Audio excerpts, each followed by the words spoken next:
चला काल आपण सिम्बॉलिक फॉर्म कसा तयार करायचा याच्यावरचे एक्झाम्पल्स बघितले होते आणि काही एक्झाम्पल्स देणार होते, पण त्याच्या अगोदर एक एक्झाम्पल घेणं महत्त्वाचं आहे की त्याच्या रिलेटेड आपण सेम तसंच पण त्या फॉर्ममध्ये असेल. तर एकदा मी एक एक्झाम्पल घेतलं की बाकी एक्झाम्पल तुम्हाला करता येतील. त्या टाईपचं एक्झाम्पल मी एकदा घेऊन गेले, मग बाकीचे एक्झाम्पल्स आपण स्टार्ट करू. फक्त सिम्बॉलिक फॉर्म लिहायचा आहे आणि दुसरं काही नाही याच्यामध्ये, जास्त याच्यामध्ये नाही आहे. इझी एक्झाम्पल्स आपल्याला तयार करायचे. 2-3 एक्झाम्पल देईल, ते एक्झाम्पल्स तुम्हाला तयार करावे लागतील. ओके, नाव क्वेश्चन असा आहे की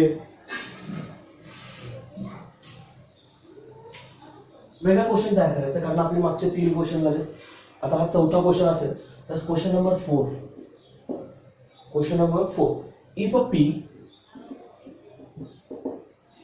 स्टेटमेंट दिले त्यांनी, girls are happy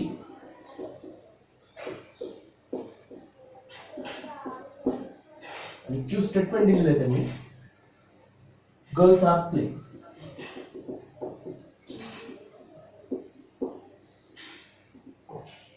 Girls are playing. Express the following sentence in symbolic form.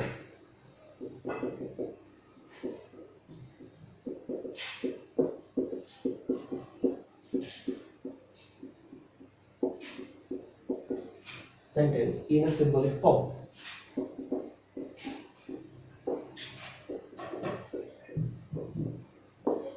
Okay, खाली जस्ट काही वाक्य दिलेले, स्टेटमेंट दिले, कंपाऊंड स्टेटमेंट दिले, त्यांना फक्त सिम्बॉलिक फॉर्म मध्ये कन्वर्ट करायचं आहे आणि मग पुढच्या आपण टॉपिककडे जाऊ. सर इझी एक्झाम्पल्स आहेत, त्या पद्धतीने बघायचं आहे.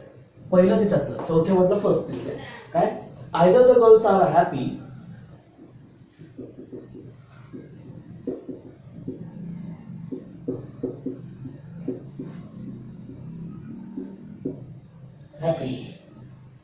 or they are not playing.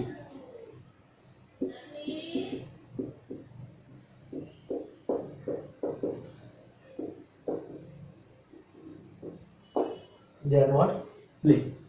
दूसरं वाक्य आहे, girls are unhappy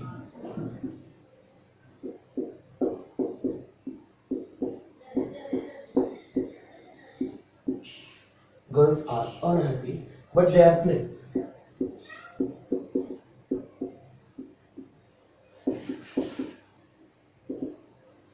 But they are playing.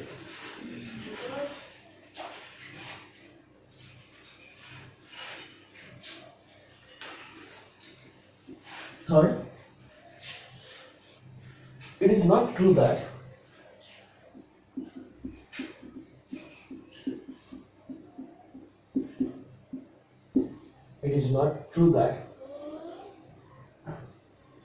the girls are not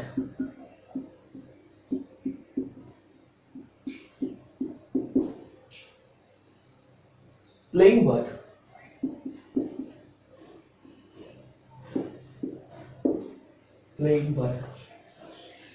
they are happy.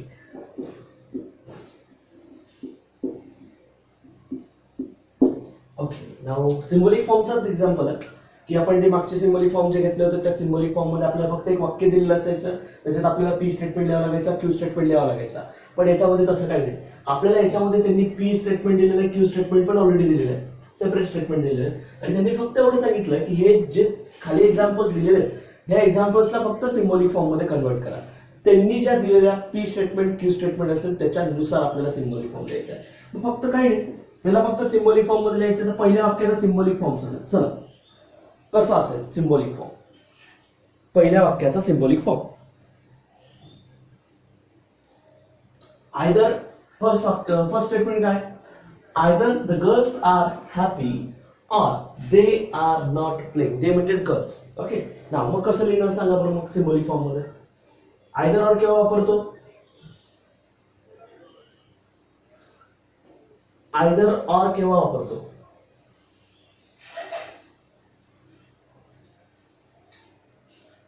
जर स्क्रीन समोर दिसत नसेल तर त्याच्यावर डबल टॅप करून ठेवा म्हणजे स्क्रीन दिसेल.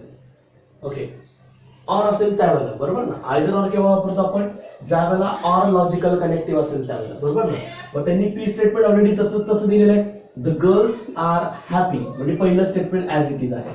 नंतर ऑर पुढे काय म्हटलंय, दे आर नॉट प्लेइंग. आता क्यू स्टेटमेंट काय दिलेलं आहे त्यांनी, Q statement girls are playing म्हटलंय ना, पण इथे काय म्हटलंय, नॉट लावलेलं आहे, बरोबर. नॉट असल्यामुळे आपल्याला काय करावं लागेल,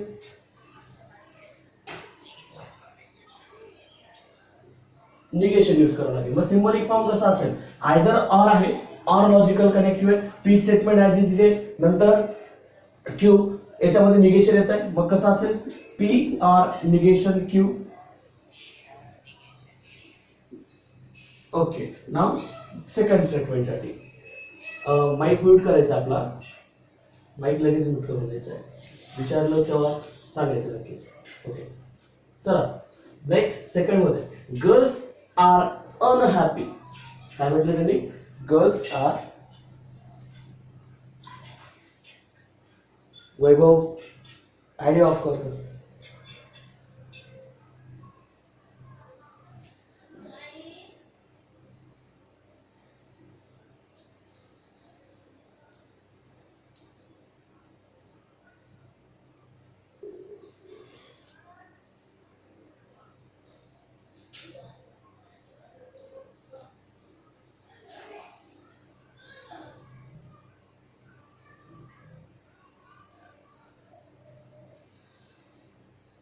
ओके, नाव सेकंड स्टेटमेंट मध्ये बघा, गर्ल्स आर अनहॅपी म्हटले, पण पी स्टेटमेंट मध्ये आपल्याला गर्ल्स आर हॅपी दिलंय. अनहॅपी आल्यामुळे आपल्याला इथे काय असेल, ऑब्विसली निगेशन असेल, बरोबर ना.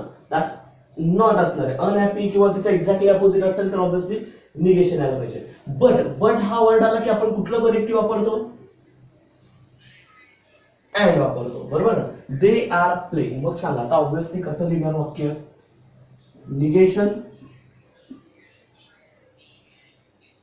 बरोबर. Okay, now next, it is not true that मी सुरुवात झाली आहे, बरोबर. आणि पुढे वाक्य असं लिहिलंय, the girls are not playing, म्हणजे the girls are not playing, not लावलाय, बरोबर. नंतर बट पण आलाय, दे आर हॅपी, बरोबर. नाव लक्षात घ्या आता, हे कुठलं वाक्य आहे, the girls are playing, that's Q statement, बरोबर. नंतर बट आलाय, बट मुळे आपल्याला कनेक्टिव्ह कोण असेल माझा, अँड असेल, बरोबर ना. आणि हे वाक्य दे आर हॅपी, हे कुठलं वाक्य आहे, पी वाक्य आहे, बरोबर. हे क्यू पी स्टेटमेंट आहे, बरोबर ना. मग कसं लिहिणार, वाक्याची सुरुवात it is not true that पासून झाली आहे आणि मध्ये अजून एक कनेक्टिव्ह येतोय, बरोबर ना. दोन सिंपल स्टेटमेंटच्या मध्ये आपल्याला कनेक्टिव्ह पण येतोय आणि सिंपल स्टेटमेंटच्या वाक्याची सुरुवात झाली it is not true that पासून. मग कसं असेल, negation of bracket, negation of bracket, the girls are not playing, बरोबर. Negation q and obviously p असायला पाहिजे, बरोबर ना. म्हणजे लक्षात घ्या आता की हे जे वाक्य मी घेतोय या वाक्यांमध्ये फक्त आपल्याला सिम्बॉलिक फॉर्म लिहायचा आहे. त्यांनी J P statement Q statement दिलेले असेल त्याचं. कळतंय का काय करतोय हे, लक्षात येतंय का सर्वांना हे काय घेतोय, फक्त सिम्बॉलिक फॉर्म लिहायचं, बाकीचं काहीच करायचं नाही याच्यामध्ये. समजतं एक्झाम्पल, बरं. याच्यात कोणाला काही डाऊट आहे आता,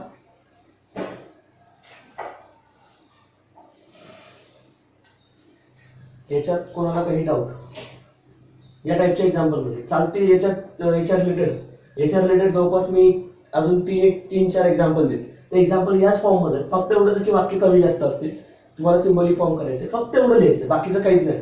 फक्त तुम्हाला सिम्बॉलिक फॉर्म कसा लिहायचा याच्याकरता मी तुम्हाला हे वाक्य देतो, बाकीचं याच्यामध्ये विशेष काहीच नसणार आहे. ओके ना. हे वाक्य होमवर्क साठी मी याचे टाकलेले एक्झाम्पल, आणि जे एक्झाम्पल असतील पुढचे महत्वाचे एक्झाम्पल आहेत, 3-3 मार्काचे एक्झाम्पल आहेत, म्हणून हे सिम्बॉलिक फॉर्मच्या फॉर्म मध्येच ठेवा आणि जे पुढचे वाक्य देतोय ते सेपरेट पुढे ठेवा. हे अगोदर कम्प्लीट करा, जे होमवर्कला देईल हे आणि जे होमवर्कचे असतील ते कम्प्लीट करा आणि मग त्यानंतर आता जे पुढचं घेणार आहे ते पुढचे वाक्य तुम्ही घ्यायचे.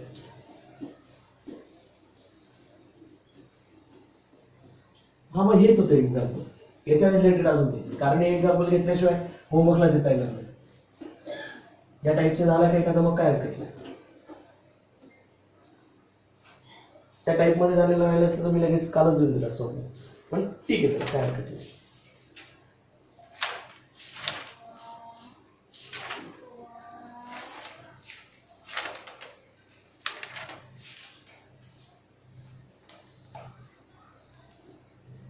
ओके, नाव काही स्टेटमेंट्स आहेत, त्या स्टेटमेंटचं फक्त निगेशन्स करायचे आहेत.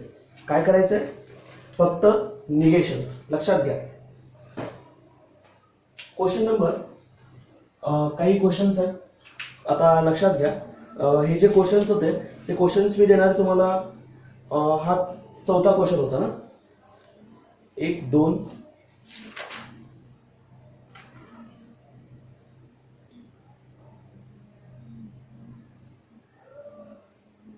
3 आणि 4, मी 4 क्वेश्चन देणार आहे, बरोबर ना. हे 4 झालेले आहेत, हे अजून 4 होमवर्कचे आहेत. होमवर्कचे किती क्वेश्चन असतील?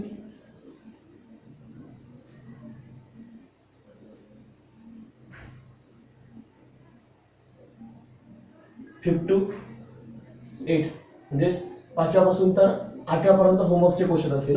लक्षात घ्या. आणि आता हा जो पुढचा क्वेश्चन घेतोय तो 9 नंबरचा क्वेश्चन घेतोय, क्वेश्चन नंबर 9. ओके, होमवर्कला मी आता जे चौथं एक्झाम्पल घेतलंय त्याच टाईपमध्ये 5वं 6वं 7वं आणि 8वं असेल. कळतंय का काय सांगतोय? 5वं 6वं 7वं आणि 8वं नंबरचं एक्झाम्पल असेल. आणि आता जे मी घेतोय ते 9 नंबरचा क्वेश्चन घेतोय. त्याच्यामध्ये आपल्याला काय करायचं लक्षात घ्या. Write the negations, write the question number 9.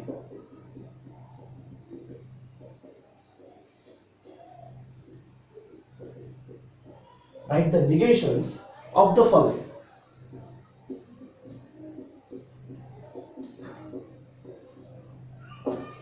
Write the negations of the following. Okay, पहिलं वाक्य बघा काय दिलंय. First statement is Tirupati is in Andhra Pradesh.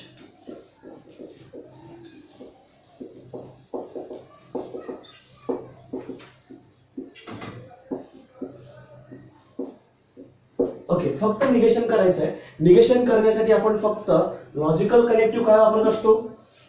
जर आपल्याला निगेशन करायचं असेल तर नॉट हे लॉजिकल कनेक्टिव्ह वापरत असतो, बरोबर ना. मग चला या वाक्याचं निगेशन सांगा, कसं करणार? फक्त हे जर ट्रू असेल तर त्याला फॉल्स करा, बरोबर. सिंपल असेल तर सरळ सरळ आपण नॉट लावून मोकळं व्हायचं. मग कसं आहे? तर Tirupati is not in Andhra Pradesh. किंवा वाक्याची सुरुवात आपण कशाने करू शकतो? It is not true that, it is false that, it is not case that Tirupati is in Andhra Pradesh, एवढं आपण म्हटलं असतं, बरोबर ना. नॉट लावला काय हरकत नाही, वाक्याची सुरुवात त्याच्याने केली तरी काय हरकत नाही. पुढचं वाक्य बघा.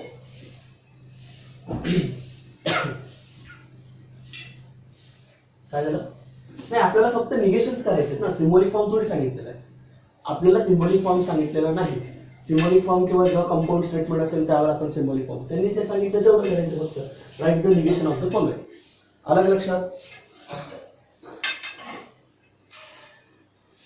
ओके, नेक्स्ट पुढचं वाक्य कसं आहे बघा. 5 + 5 इज इक्वल्स टू 10. याचं निगेशन काय करता येईल सांगा? निगेशन काय करता येईल?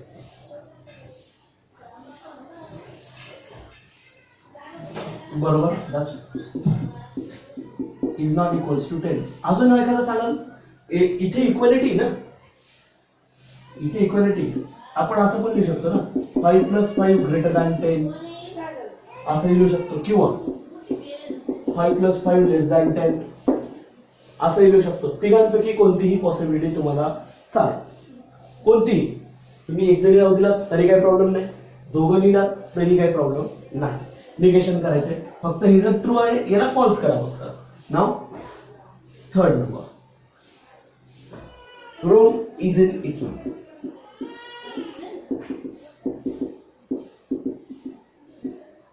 रोम इज इन इटली च निगेशन काय येईल याचं? तसं नाही, Rome is not in Italy. Okay, that's fourth one. Pi is an irrational number.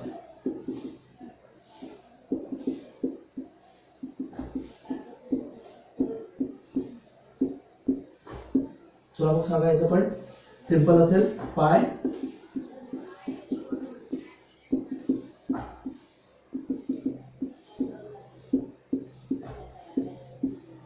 pi is not an irrational number. Okay, this fifth one, 0 is not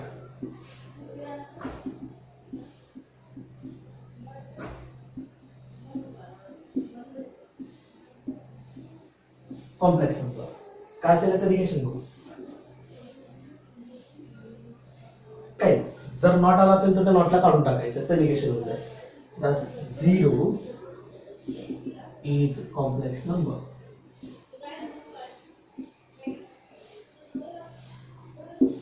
Okay, sixth one, 3 is not a root of the equation.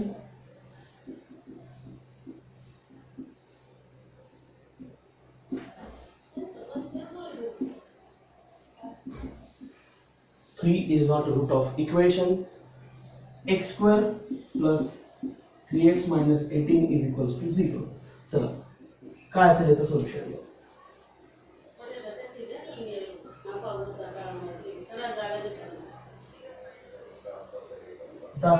फक्त एवढ्याला आपण cut करणार आणि add केलं. 3 is root of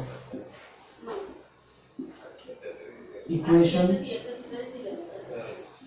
x square plus 3x minus 18 is equals to 0. The 7th number, root 2 is a irrational number. So root 2 is a rational number.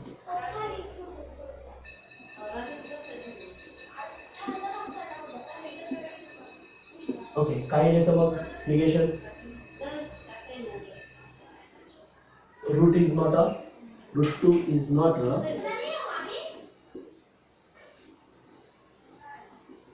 rational number.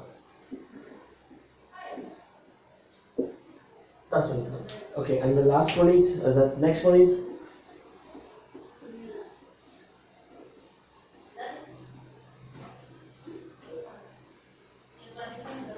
eighth number, polygon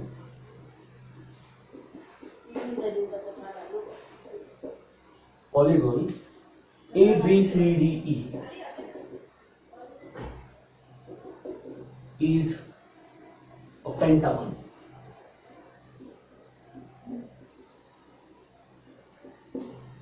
Is a pentagon. Okay, काय असेल याचं negation.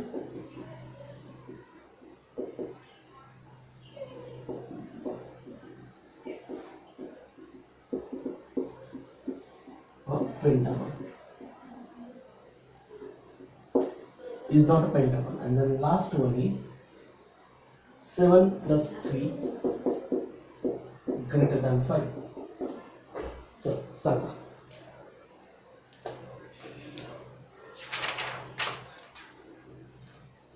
Smaller than 5. Okay, तुम्ही असं लिहू शकता 7 plus 3 the smaller than 5 किंवा or equals to 5 नका करू. 7 plus 3 does not, याचा मीनिंग does not आहे. ओके, ग्रेटर दॅन असेल ना फक्त त्याच्यावर कट करा. does not greater than 5 तर सिंपल असंही चालेल.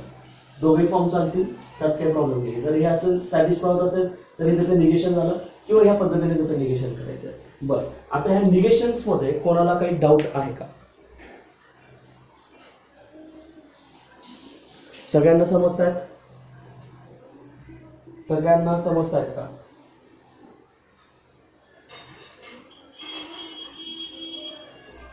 ओके, चला मग आता ऑब्विसली आपण जे पुढचं घेणार आहोत त्याच्या रिलेटेड तुम्हाला याच्या रिलेटेड क्वेश्चन्स करायला हवे.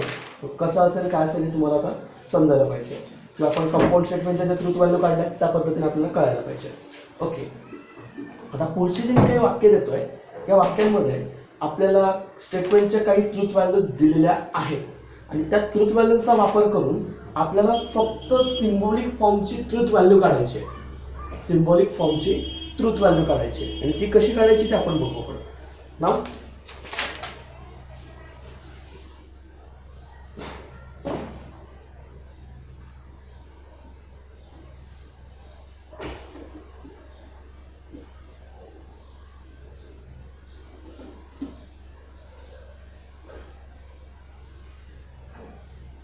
प्लस असेल मायनस असेल तर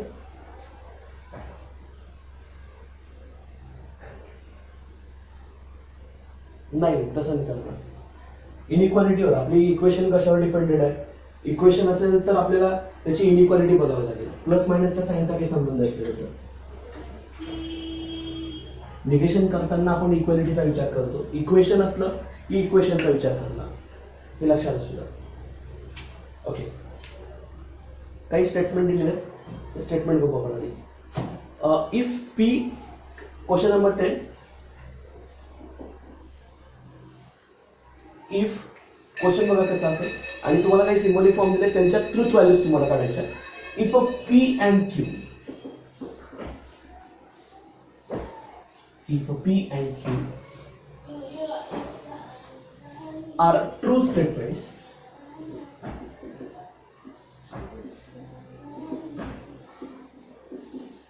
true statement and R and S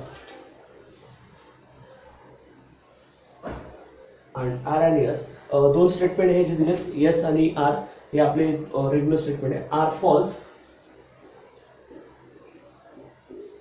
false statements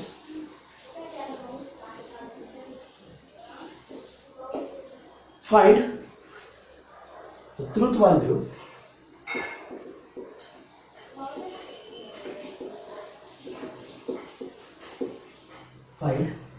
value of the following statements.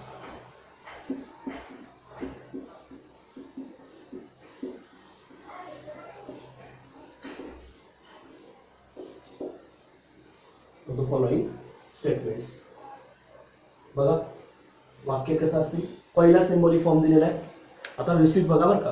P statement काय, क्यू स्टेटमेंट काय ते व्यवस्थित बघा. पी आणि क्यू स्टेटमेंट दिले ट्रू दिलेले, आर आणि एस जे दिलेत ते फॉल्स दिलेले. पहिलं वाक्य बघा, पहिला सिम्बॉलिक फॉर्म त्याचा काय दिलेला आहे. P and Q or r, ब्रॅकेटमध्ये पी अँड क्यू, ब्रॅकेटच्या बाहेर अँड ऑर दिलेला आहे.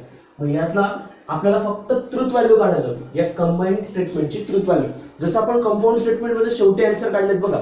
ट्रू कंबाईंड स्टेटमेंटची ट्रुथ व्हॅल्यू काय आहे, कंपाऊंड स्टेटमेंटची ट्रुथ व्हॅल्यू काय आहे, हे सेम याच्यामध्ये करायचं आहे. मी फक्त कन्सिडर करेल P and Q or R. चला आता पी स्टेटमेंटने काय दिलेलं आहे. पी स्टेटमेंट ट्रू दिलेलं आहे, क्यू स्टेटमेंट सुद्धा ट्रू दिलेलं आहे आणि आर स्टेटमेंट त्यांनी काय दिलेलं आहे,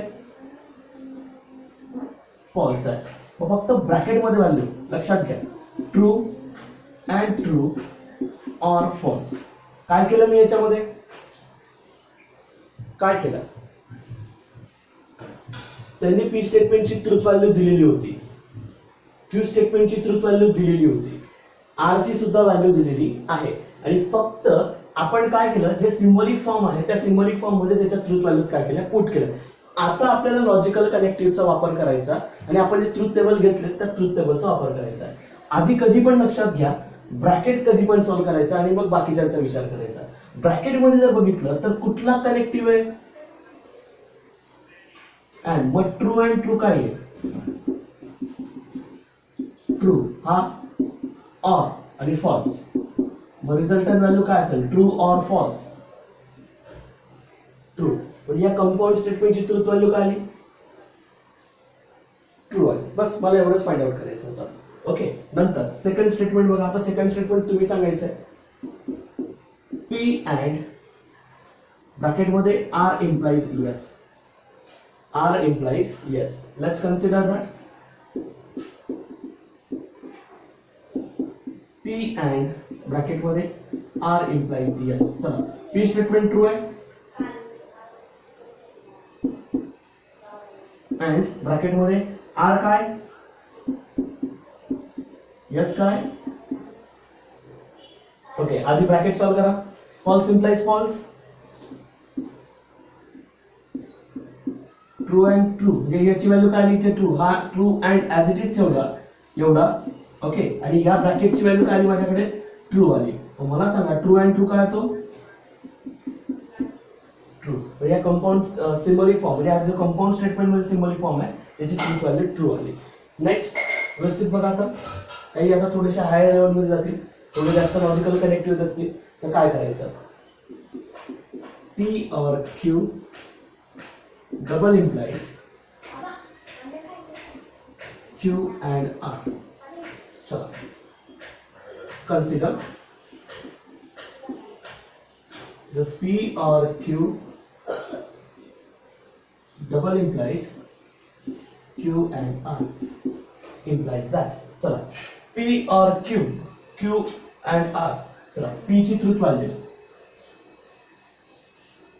जस्ट ब्रॅकेट मध्ये true or true double implies ब्रॅकेटच्या बाहेर आहे. इन ब्रॅकेट मध्ये क्यू अँड आर म्हणजेच काय, ट्रू अँड फॉल्स. चला, मग आता व्हॅल्यूज बघा काय काय येतात लॉजिकली. ट्रू और ट्रू त्या ब्रॅकेटची व्हॅल्यू मध्ये कोण आहे, double implies. False and true and false, false. True double implies false, false. बघा आता, म्हणजे या कंपाऊंड स्टेटमेंटची ट्रूथ व्हॅल्यू काय आली, फॉल्स आहे. नेक्स्ट फोर्थ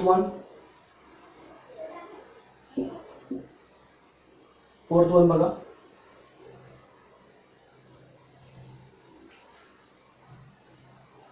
काय, negation in bracket P and negation R or negation Q bracket मध्ये negation Q or yes. चला, कन्सिडर करून व्हॅल्यूज फक्त रिप्लेस करा अगोदर. Okay, negation P and negation R or negation Q or yes. चला, truth values बघा. आता bracket मध्ये व्हॅल्यूज पुट करा. ती निगेशन ऍज इट इज ठेवला ब्रॅकेट मध्ये. पी ची ट्रूथ व्हॅल्यू काय, अँड निगेशन आर ची truth value false. Negation false, लक्षात घ्या, निगेशन फॉल्स. एक एक स्टेप सॉल्व करायचे.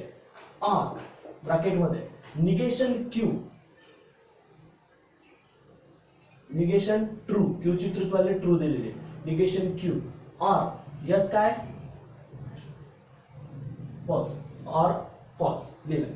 मग आता इक्वलंट टू निगेशन बाहेरचा ऍज इट इज ठेवा, true and negation of false, that's true or as it is, negation of true,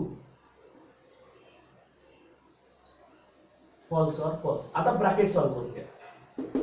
सांगा निगेशन, हा ब्रॅकेट सांगा, ट्रू अँड ट्रू, ट्रू म्हणजे negation of this bracket will be true, और false or false, false. Negation of true सांगा, false or false. That's one is equals to false or false काय तर false. प्रत्येक एक एक step complete झाली पाहिजे. एक एक स्टेप महत्वाची आहे. समजतंय सर्वांना हे काय घेतलं. बरं, याच्यात कोणाला काही डाऊट आहे का, याच्यात कोणाला काही डाऊट, नक्की समजलंय. ओके, मग एकदा परत सर्वांनी रिकनेक्ट करा बरं, टाइम आउट होतोय. असाच एक क्वेश्चन परत एकदा घेतोय, पण त्याच्यामध्ये 3 वाक्य आणि त्या 3 वाक्यांपासून आपल्याला म्हणजे 3 स्टेटमेंट आहेत आणि त्या 3 स्टेटमेंटच्या ट्रूथ व्हॅल्यूज तुम्ही मला सांगायच्या आहेत. ओके, नाव लक्षात घ्या. आता question number 11.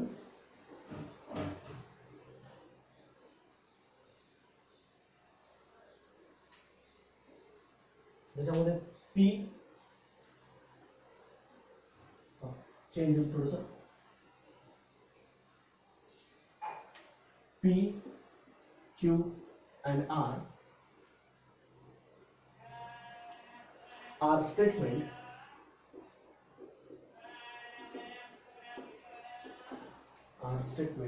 with truth value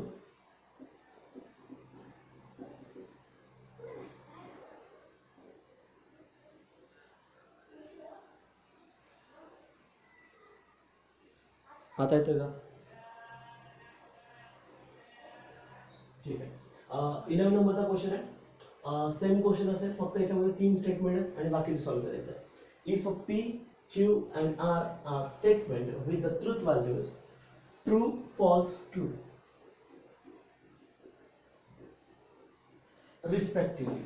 okay, मग मला सांगा आता P ची ट्रूथ व्हॅल्यू काय दिली त्यांनी? रिस्पेक्टिव्हली म्हटले ना. P ची ट्रूथ व्हॅल्यू ट्रू, Q ची ट्रूथ व्हॅल्यू फॉल्स आणि R ची truth value true.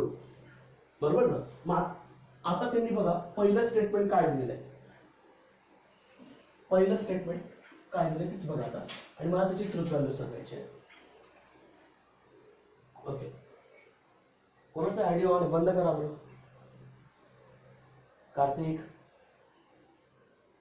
Audio of करू. ओके, नाव वाक्य Q implies P or negation R. So consider Q implies P or negation R that's equivalent to. So values truth value सांगा आता याच्यातल्या. that's Q काय? false implies in bracket. Okay. Okay, अगोदर negation काढून घ्या bracket मध्ये. Negation true काय?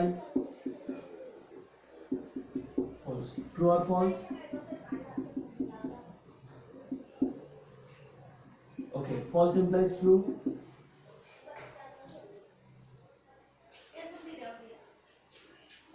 False implies true. That one is a true. Third possibility आहे, लक्षात घ्या. That one is true. True implies false, false येतो. फक्त एकच false येतो त्यामध्ये. The second, negation in bracket R and P or negation Q. फक्त negation Q दिला आहे, लक्षात घ्या. इथे negation Q दिला आहे. That's what we have to consider now. Consider negation R and P or negation Q is equals to. चला, negation R and P, negation in bracket R and P. R काय?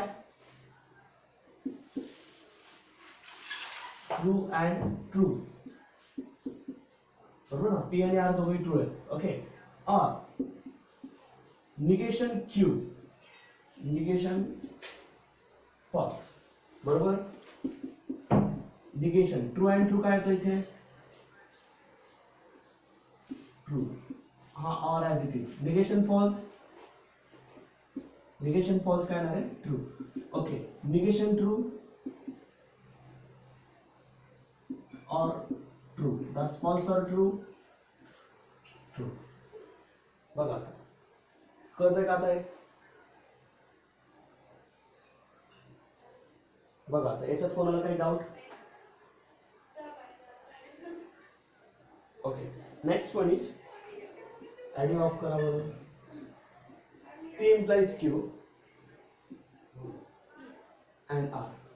Okay, let's consider P implies Q or R equivalent to. Okay, P implies, this true implies or true. Okay, true implies false or true. That's equivalent to true. कोणाचा audio एवढा जोरात आवाज येतो बरं? खूप जोरात आवाज येतो, त्यामुळे ऑडिओ ऑन नका करू. काही नाही, साधे एक्झाम्पल आहेत, अवघड नाहीत एक्झाम्पल. मी ट्रूथ व्हॅल्यूज काढून देतो वाटल्यास. सोपे सोपे example. Okay, this fourth one. Fourth, R and Q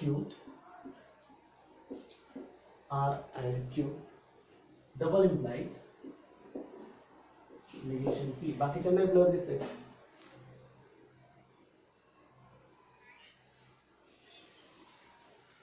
ज्याला ब्लर दिसायचं ते रिकनेक्ट करायचं. Now consider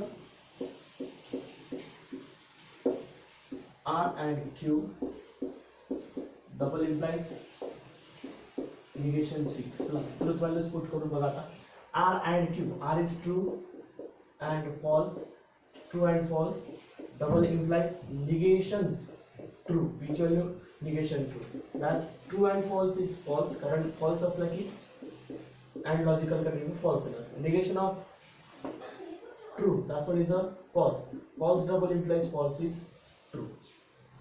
बरोबर? बरं, आता याच्यात कोणाला काही डाऊट आहे का? जर डाऊट असेल तर एक्झाम्पल झालं की सांगा झालं सर. ओके ठीक आहे. 5th number, P or Q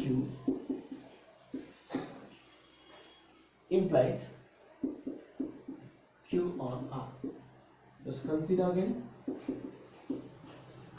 Now P or Q implies Q or R implies that. Okay, now then we have to get together P or Q,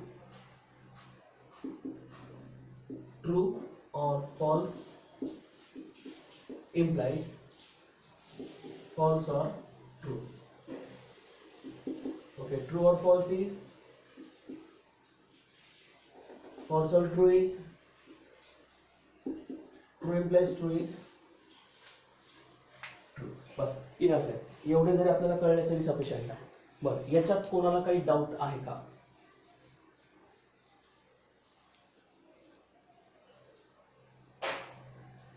okay, कळलेलं नसेल तर तसं मला मेसेज करायचा आहे किंवा त्याचा डाऊट क्लिअर करायचा आहे. सर्वांनी व्यवस्थित समजून आणि मगच सॉल्व्ह करायचं आहे. बरं, याच्यातला अजून एक क्वेश्चन आहे.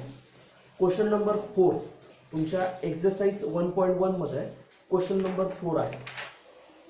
त्या क्वेश्चनला मी पुट करतो ॲज अ होमवर्क म्हणून. त्याच्यात 7 पॉसिबिलिटीज म्हणजे 7 सिम्बॉलिक फॉर्म दिलेत आणि त्यांच्या ट्रूथ व्हॅल्यूज काढायच्या. त्या ट्रूथ व्हॅल्यूज मला काढून दाखवायचे. म्हणजे त्या अगोदरच्या होमवर्कचे काही एक्झाम्पल आणि हा एक क्वेश्चन. म्हणजे तुमचा हा क्वेश्चन नंबर असेल 12. होमवर्कचा जो मी देतोय तो 12 नंबरचा क्वेश्चन असेल. सिक्वेन्स व्यवस्थित ठेवा. क्वेश्चन मी जे दिलेत मला सिस्टमॅटिकली सर्व क्वेश्चन व्यवस्थित पाहिजेत. त्याच्याशिवाय मी जस्ट म्हणजे व्यवस्थित क्लिअर कट पाहिजे. कुठे क्वेश्चन लिहायचे नाही. सिस्टमॅटिकली सर्व मला क्वेश्चन पाहिजे. कळतंय सर्वांना हे? ठीक आहे.